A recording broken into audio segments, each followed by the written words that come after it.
السلام علیکم دوستو، آج کی کہانی کا نام ہے کالو میاں۔ اسکول سے واپسی پر ننھے میاں گھر میں داخل ہوئے تو سلام کیے بغیر ہی سیدھے اپنے کمرے میں چلے گئے۔ کچھ دیر بعد دروازے کی گھنٹی بجنے پر ننھے کی امی نے دروازے کے پاس جا کر پوچھا کون ہے۔ باہر سے محلے کی ایک خاتون غصے میں بھری آواز میں بولی دروازہ کھولیے، میں شاہد کی امی ہوں۔ ننھے میاں کی امی نے دروازہ کھولا تو وہ اپنے بیٹے شاہد کے ساتھ گھر میں داخل ہو گئیں۔ کہاں ہے ننھا؟ میں تو اسے بہت اچھا بچہ سمجھتی تھی، لیکن اس نے تو حد ہی کر دی۔ بہن آخر ہوا کیا ہے؟ کچھ بتائیے تو صحیح۔ ننھے میاں کی امی نے نرم لہجے میں شاہد کی امی سے پوچھا۔ ہونا کیا ہے؟ میرے بیٹے کا رنگ کالا ہے، لیکن اس کا یہ مطلب تو نہیں کہ آپ کا بیٹا اپنے دوستوں کے ساتھ مل کر اسے کالو کالو کہہ کر چھیڑتا رہے۔ آج شاید روتے روتے گھر واپس آیا۔ بہن آپ بیٹھ جائیے، میں ننھے میاں کو بلاتی ہوں۔ ننھے میاں کہاں چھپ گئے ہیں؟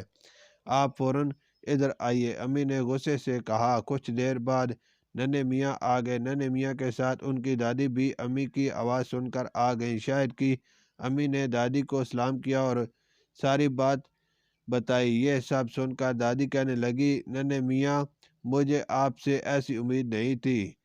دادی شاہد بھی مجھے روزانہ چھیڑتا ہے۔ ننھے میاں نے اپنی صفائی دیتے ہوئے کہا، ارے بچوں میں یہ گندی عادت کیسے پیدا ہو گئی؟ دادی نے اپنے ماتھے پر ہاتھ مارتے ہوئے کہا۔ پھر دادی دونوں بچوں کو سمجھاتے ہوئے بولی، کسی کے برے نام رکھنا، لمبے کو لمبو، موٹے کو موٹو اور چھوٹے قد والے کو چھوٹا یا ننگا کہہ کر اس کا مذاق اڑانا بہت بری بات ہے۔ میں آپ دونوں کو ایک سچی کہانی سناتی ہوں، پھر مجھے بتانا کہ آپ دونوں نے اچھا کام کیا ہے یا برا۔ دادی نے بتایا کہ عالم اسلام کے پہلے مؤذن حضرت بلال حبشی رضی اللہ عنہ سیاہ فام تھے۔ ایک شخص نے حضرت بلال رضی اللہ عنہ کو اس طرح پکارا، ارے کالی عورت کے بیٹے۔ حضرت بلال رضی اللہ عنہ نے جب دربار رسالت صلی اللہ علیہ وسلم میں اس کی شکایت کی تو ہمارے پیارے نبی صلی اللہ علیہ وسلم نے فرمایا، مجھے توقع نہیں تھی کہ تمہارے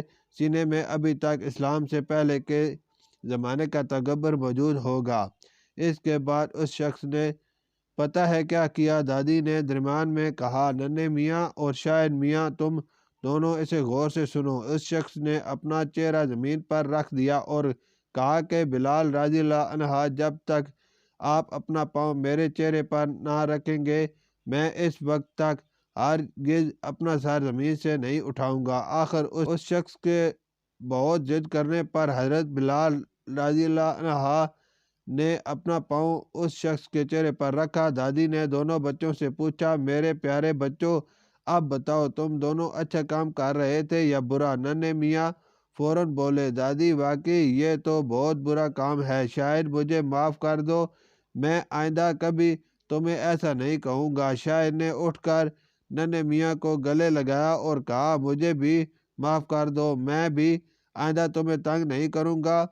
دونوں بچوں کو یوں ملتا دیکھ کر شاہد کی امی کا غصہ ختم ہو گیا اور ننھے میاں کی والدہ اور دادی بھی خوش ہو گئیں۔ شکریہ۔